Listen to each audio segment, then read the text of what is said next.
Hi and welcome back to the Gemhawks YouTube channel. I hope you're having a beautiful day today. For our project here on YouTube today, I'd like to share with you my Hearts and Flowers project. Now this can be made really teeny tiny to make a cute little pendant, or you can indeed size it up for wall art, or you could make a large pendant. It's absolutely up to you. Let's head down to the board, we'll take a closer look and then we'll make one together. So here we have the Hearts and Flowers project. I like to think of it as a pendant, but you can obviously change the usage as you see fit. There are two main components to this, which is the heart form, and then you have the little flower as well. So what we're going to start off with is our first section of wire. I'm working with 18 gauge rounds in a medium copper. You could make that in a heavier gauge if you wanted to. Certainly the frame would benefit from being perhaps in a 1.25mm gauge 16 gauge wire, but I'm going to be demonstrating in that 1mm 18 gauge today. So I have around about a 12-inch length to begin with, and we're just going to give that a quick warm through. I've already flush cut the ends, and then we're going to start with some round pliers just to get the beginning of a slightly open spiral. Let's just arch those over slightly. And then we're going to use those round nose pliers to anchor at the beginning. Just give that a gentle wiggle so that you get the beginning of a round form. And what we want to do is to have that cut end touching the arc of the wire, reasonably close by. And then we're just going to generate a bit of an open spiral. Now if you wanted to, you could do a closed up spiral if you prefer. I'm just going to go for a couple of passes of wire from that start point in a slightly open fashion. So before I move on, I'm just going to give that a quick squish. I've gone around twice from the starting point, so around one time, around a second time. I'm just going to flip this over so that this sits in the correct orientation. So I'm going to use the curvature of my thumb and the warmth of my body to start generating a nice smooth arc around. As you get more used to handling wire, you'll certainly be able to feel how far you can go with a technique like this. So because we warmed that wire to begin with, and again I'm working with that 1mm 18 gauge, it's reasonably fluid to generate the shape that I'm after. So I'm just looking to have those two circuits of wire and then have it much more broadly spiraling away before I come down to the point at the bottom of the heart. So I am going to use my bent chain nose pliers, imagining that we've got half the lobe up the top on the right, push the wire up. What I'm going to do here, because I want quite a pointy bit, is take that wire much further than I want it to, and then open it back out. So I'm aiming to generate two relatively even halves of a heart, like so. You can obviously, as I say, make a much larger heart if you prefer, or use a heavier gauge wire. Now at this point I tend to just play around with how this sits. In my mind's eye, I'm generating half of a heart shape. You can obviously do the same, or you can follow a written out or drawn out line if you prefer, just to ensure that you get exactly what you're looking for. I'm now going to generate the second lobe of the heart, the left hand lobe. So I'm just going to put a little bit more warmth on the inside curve of that wire before drawing it all the way back over. So you can obviously spend a little bit more time than I am playing around to get this exactly how you desire. I might just bring that down ever so slightly more, and then what I'm going to do is to put an angle change just here at the cleavage of the heart. So for me it's easier if I just turn this upside down for a second, making sure that that wire passes all the way, so I've got a definitive cleavage just like so, before popping my bent chain nose pliers across the wire again. And I'm just going to draw that up and away. Now again, I'd like quite a sharp point here, so you can see that at the moment that's a little soft bend. So I'm just going to push that really firmly and then draw it back slightly. And what I'm looking to have happening here is a little bit of a gap, approximately a 2mm gap, between the wire that's extending away and the first section on the right hand lobe of the heart. Then I'm going to just add a little bit more curvature over the top, which it tends to just have got a little bit harder at this stage because you've done some work just down here. And again, you can refine that to be exactly how you feel. So you can have your heart coming away at whatever angle you fancy, really. You can go for a really chubby one, you can go for an asymmetric one. This is how it formed in my mind and in my example. So before I start to make a bend up at the top, and generate a neck section and then a wrapped loop at the very top, I'm going to add in a supplementary piece of wire and some beads. Now, I had a look at some beads earlier on. In my demonstration piece, I chose to use 2mm faceted citrines, which I set with a gold colour wire on this silver colour frame. I found some beads in my stash in a rainbow of colours. They're approximately 2mm. One is slightly larger than the others and one is just a little bit smaller than the others, but I'm not going to let it worry me. They will still sit in that channel really nicely. In my demonstration piece, I chose to work with 2mm faceted round citrines just because they're really sparkly. You can of course play around with the textures and colours and sizes of the beads that you choose to work with. I added in some 4mm crystal bicones with an AB coating, again because I just think they're a really beautiful colourway. So I'm going to show you now how to add a little bit of beaded channel setting. I'm going to demonstrate with some rainbow beads. They're slightly varied in their sizes, but I don't think it will affect the overall impact at the end. Let's head back down to the board and we can get cracking with the next step. The next piece of wire we're going to be working with is 0.4mm or 26 gauge, and I have around about a 12-inch length here.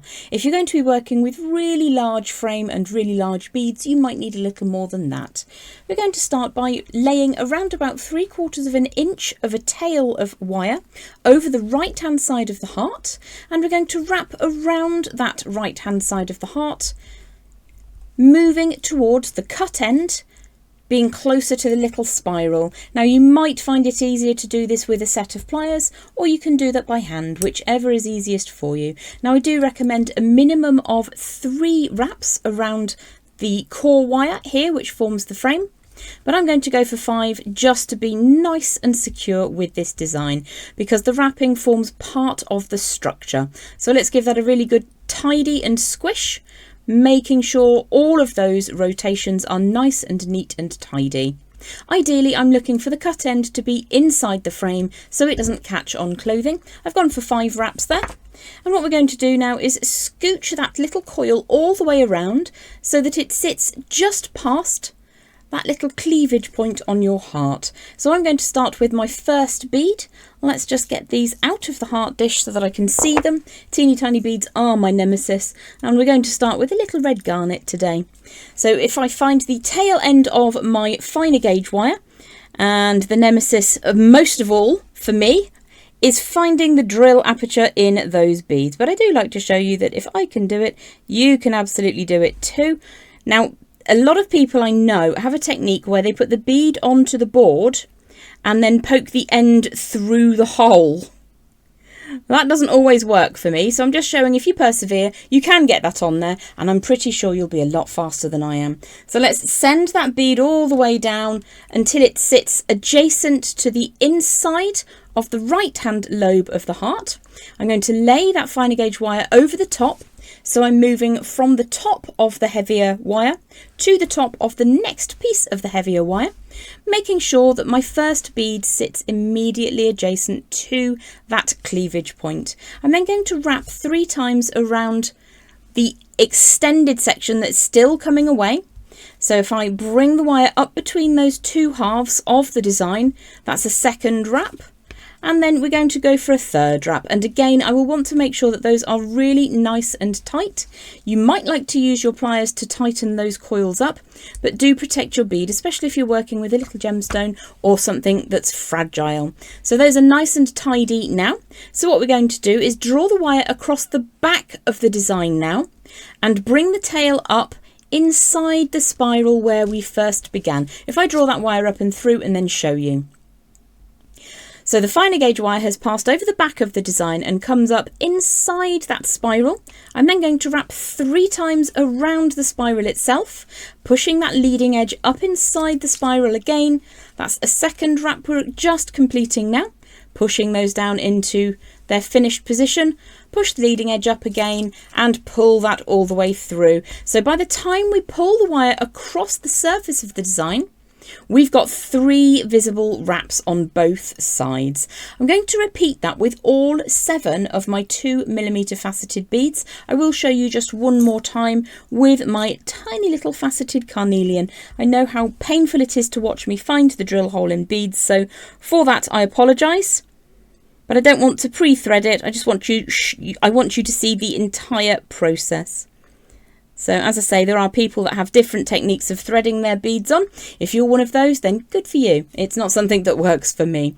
So I'm just going to ensure that my wire that comes away, this long tail that goes to nowhere at the moment, allows those beads to sit in between the channel that those 2 pieces of wire create. And then I'm going to wrap 3 times again around that extended piece of wire that travels away, pushing those 3 wraps really neatly and tidily, and then ensuring that those beads sit adjacent to one another. Push the leading edge up inside the spiral, and then I will repeat exactly as I did with the first bead. 3 wraps around the lobe of the heart. There's the 3rd one. And then I will continue until I've set all of the beads I wish to use in that channel. Now, if you get part of the way along and you think, actually, this is the point that I'd like the wire to come away and form the neck that comes to the bail of the design, then you don't have to have 7 beads. I just chose 7 beads because in my original design, it worked really, really well. What it means is that your pendant or your design hangs at a really jaunty angle. I really like that. If you prefer it to be slightly more centralised, then just go for 3 or 4 beads instead. But you will need at least 3 or 4 beads to ensure that there's enough connection between the 2 parts of the design. So I've just fitted all 7 of my micro-faceted beads into that channel, and I'll show you how I'm going to finish off by having an extra pass of wire across the back of the design, just for a little bit more security and strength, and then we'll move on to making the upright neck section and the bail. So as you can see, all 7 beads are in position. I'm just going to draw the wire across the back of the design one last time and finish off with several wraps around the frame. Now, because I started with 5 wraps, I think I might just finish up with 5 wraps as well.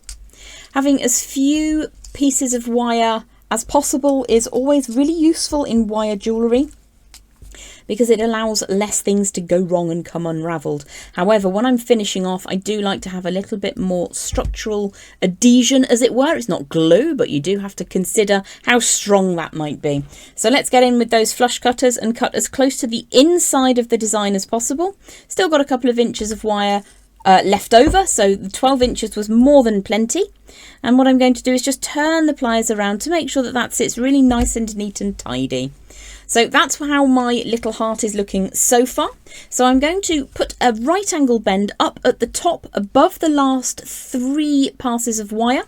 So I'm just going to push the pliers a tiny bit away, probably about 1mm past those little wraps, and turn that wire up. Now again, I'll turn it slightly beyond where I want it to sit in wear, so that I get a good strong angle, and then I will turn it back again. Now you may find, dependent on what beads you're using, that you'll need to play with that angle later to make best use of the weight distribution. So you may find once you hang that up that the angles are not quite right, and you might need to adjust that slightly one way or indeed the other way, just so that it sits perfectly on a chain on the neckline or on the wall, dependent on what you're going to do with it. So what we're going to do now is add in one of those 4mm faceted bicones. As I said earlier, I went for crystals with an AB coating. It fits really nicely on my 1mm 18 gauge wire, and then I'm just going to complete this section of the tutorial with a wrapped loop. So I'm going to allow again quite a bit of space to add some wraps. I usually put the wire across at this point a little bit further along the tapered end, but I want to go for quite a few wraps today just to add some structure and rigidity. So let's bring that wire forwards like so, and then you can use your round nose pliers, or if you have bail makers, grab your bail makers. Now I like to always, where I possibly can, make a larger wrapped loop up at the top, because it gives me options about what kind of material I can hang my designs from. So I think I'm going to go for number 4 on my step bail making pliers. Let's rotate that wire around to begin with and then draw it all the way around. Sometimes when you're making that circular form, you can bring that away at a wonky angle. Don't worry, it's really easy to fix that. So I'm now going to support across that wire circular form and draw the tail all the way around. Now I've definitely got more wire than I need here, which is meaning I need to lift it away from the board slightly, so it won't be perfectly in focus. But what I'm doing is trying to put a lot of intention across that circular form so that I don't take any of the size away. When I'm wrapping a wrapped loop, what can happen is this piece of wire can get pulled into the spiral of wire around that core. So if you just put a little bit of extra strength in at this point, not squishing where the wires cross over, it will save you from losing the size. So I'm going to aim to finish that wrap on the rear of the design, just because I don't particularly like to see the cut end. So we'll trim that away, add a couple of inches of excess wire again. And what we're going to do now is very carefully push down the sticky uppy bit. Now my preference will always be to do this in a way where I can cover the bead with my nail, just to make sure that that doesn't get cracked. The bead, not my nail. My nails often get cracked. But what can happen then is that you twist the orientation on that wrapped loop. So your other alternative is just to be incredibly delicate and ensure that you don't crush your bead. Do err on the side of caution, especially if you're newer to wire working. So that's the first part of our hearts and flowers tutorial already completed. In and of itself, the little beaded heart is quite pleasant. You have the option now to leave it as it is, or you can make the little floral decal with me and pop it in the other lobe of the heart, or you could indeed make another little heart shape and put that in there instead. Let's head down to the board, make and sight that last little bit of the flower design together. So to create the little flower that sits in the opposite lobe of the heart, I'm going to use again 18 gauge round wire. This is a medium copper. I've pre-flush cut both ends and pre-warmed the wire. Now to create this flower, I probably won't need all of the wire that we have available to us. However, it's a slightly tricky technique to get started on. And once you get into your flow, it's beautifully fun to work with. However, what I often find is even when I'm making this, and I've been making this for about 9 years or so now, I will often mess up the first petal. So having a little extra wire is always really helpful. So what we're going to do is pop those round nose pliers near to the end of your wire, and that's probably about 4mm from the end, and we're just going to turn that over. You can do it in whatever orientation makes you happy. We're looking to make a bit of a pear shape. So what you can do is just strengthen that as you go. Create that pear drop shape, give it a bit of a squish if you're happy with how it looks. As I mentioned, the first one often goes a bit wrong, so don't fret about cutting it off and starting again. What we're then going to do is put in some very fine tipped flat pliers. I'm going to be using my bent chain nose pliers again, and I'm going to push that wire as far back on those fine tipped pliers as I possibly can, so that you end up with that first little pear shape, and then a little bit of a hook coming back away from it. This is a variation on one of my flower techniques. So I'm just going to put a little bit more warmth through the next couple of inches of wire, pop those round nose pliers in again and rotate them around to make another pear shape approximately the same size. And this is quite often where it all goes a bit wrong and I get one that's far too large or far too small. Now this one's just a tiny bit larger than I wanted, so I can open the wire back out and then turn those pliers again, and it shrinks down to the correct size. So we're going to do this 6 or 7 times, whatever makes you happy. Now you can be inspired by actual flowers in nature, or you can just be inspired by what you think's actually going to fit inside your design. So you may not be able to fit a 4mm bicone into the centre of your little flower decal if your heart is very, very tiny, in which case it always pays to have some spare teeny tiny beads. So I've got some 2mm citrines on standby just in case I can't sight the bead of my choice. So again, we're going to push that wire back to create a hook. You can squish and squeeze as you go just to strengthen that next petal.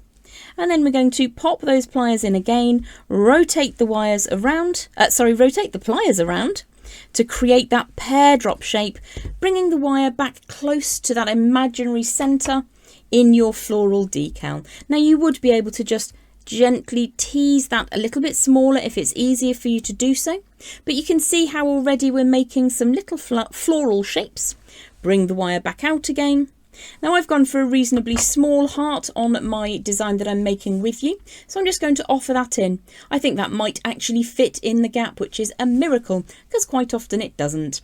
So what you can do is practice, and then if it doesn't go in the gap, you can say, well, now I know how to make that flower really, really well. I'll do it again, but I'll do it slightly smaller. So as you go through, you can decide how many petals you want. You could go for 5, you could go for 7, whatever makes you happy. I think I'm going to go for 7. I think it's just a nice number in a flower. You can obviously be guided by whether you want complete symmetry, 3 on either side, or whether you want a central up piece and then symmetry below. It's absolutely up to you, or like I say, be inspired by nature itself. I'm just going to bring that pear shape so that the wire crosses over the centre of the floral design.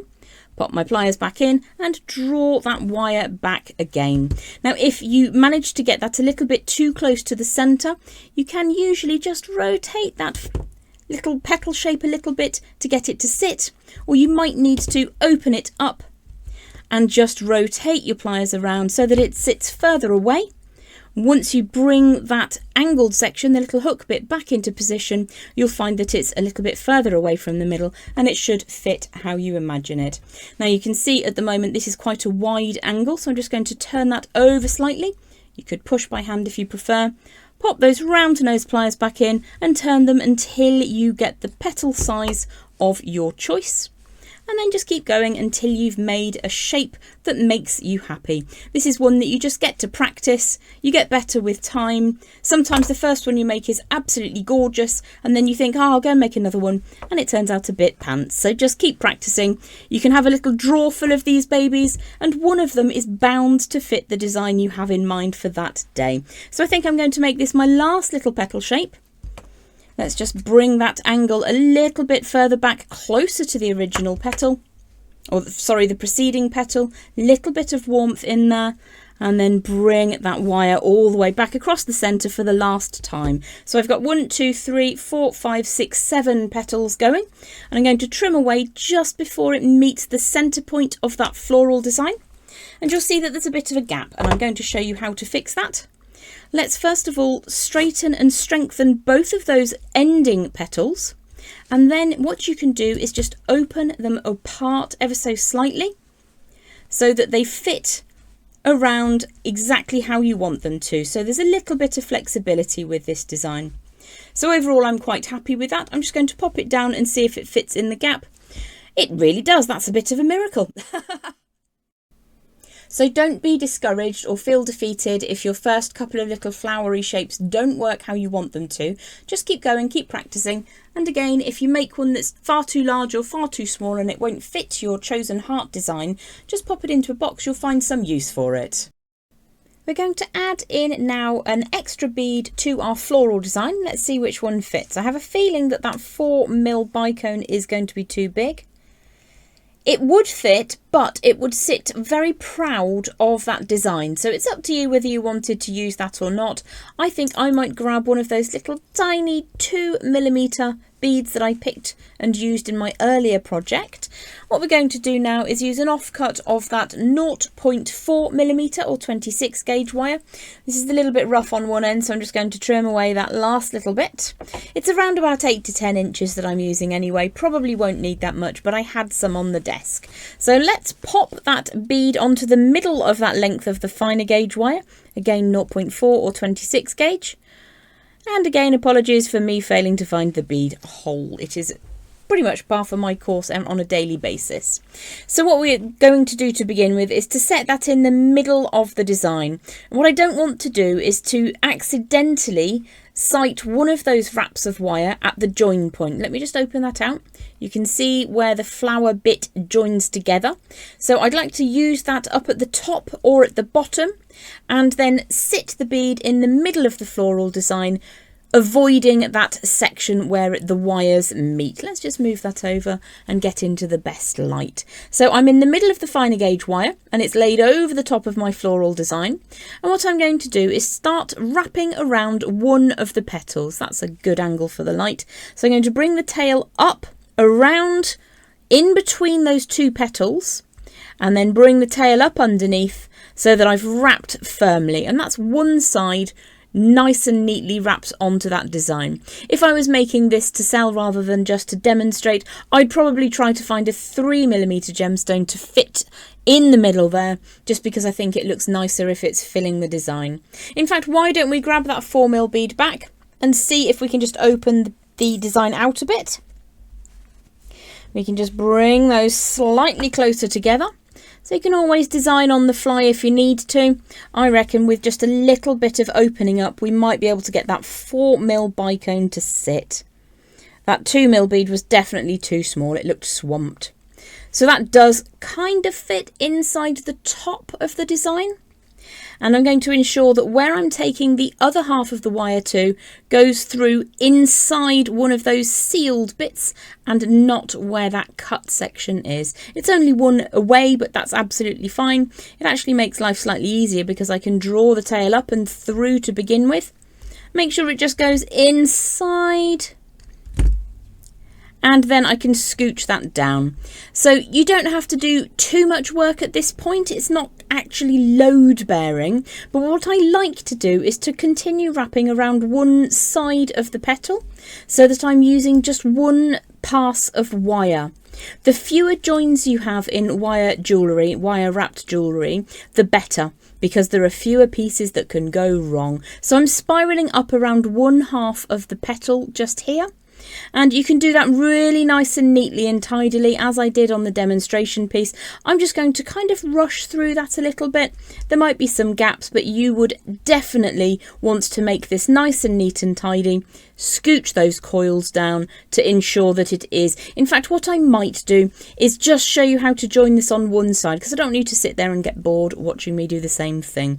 So we're going to fill up one side of the petal with wrapping until we get to the top middle of one of those petals.